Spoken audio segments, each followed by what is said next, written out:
Bonjour, donc je suis le président fondateur d'Inanix, une société de conception de drones sur mesure. Et aujourd'hui, on vous présente le drone VOR, donc un drone spécialement conçu pour les courses au large, typiquement en solitaire comme le Vendée Globe.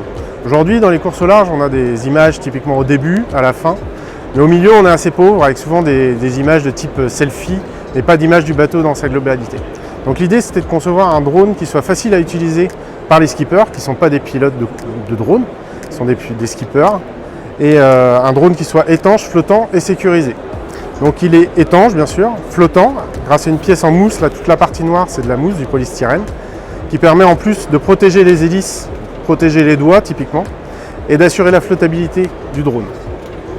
Derrière, on utilise une application mobile pour programmer facilement le drone. Alors, on programme facilement le drone à travers une interface spécifique pour programmer un plan de vol à travers trois types de waypoints, donc soit un waypoint classique, soit un tour du bateau qu'on peut affiner, affiner simplement ou faire dans l'autre sens, ou un travelling. Une fois que c'est fait, on envoie la mission, télécharge la mission sur le drone, et après que les check-ups de sécurité aient été passés, on peut prendre le drone, le jeter comme un frisbee par-dessus bord, lui détecte automatiquement sa rotation et démarre à ce moment-là. Ainsi, on n'a jamais les doigts près des hélices qui tournent. Donc le drone, à partir de ce moment-là, commence à faire sa mission. Bien sûr, il filme en même temps et il prend des images par intervalle de temps. Comme ça, on n'a pas besoin d'être derrière son écran pour déclencher les photos. À la fin de la mission, en fait, il retourne à l'arrière du bateau, 10 mètres derrière le bateau. Et toute cette partie-là, il faut savoir qu'elle s'est passée en GPS.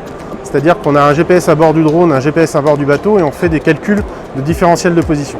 La problématique du GPS, c'est que c'est 2,50 m de précision et qu'on a cette information-là 10 fois par seconde. Alors on a développé cette cible qui nous permet d'avoir une précision centimétrique et de l'avoir 20 fois par seconde. On calcule ainsi beaucoup plus précisément notre trajectoire d'approche. On rentre dans le filet et une fois qu'on est dans le filet à 30 cm de la cible, on coupe les moteurs et le drone tombe simplement dans le filet. Si le skipper il n'a plus qu'à ramasser le drone et à récupérer bien sûr les images qui sont dessus. Aujourd'hui on est en phase de finalisation de prototypage. On imagine une commercialisation autour du prochain Vendée Globe. Donc aujourd'hui le plan projet c'est clairement d'être sur quelques bateaux à la prochaine Transat Jacques Vabre, d'être sur la majorité des bateaux pour le Vendée Globe et une commercialisation grand public autour de ces dates.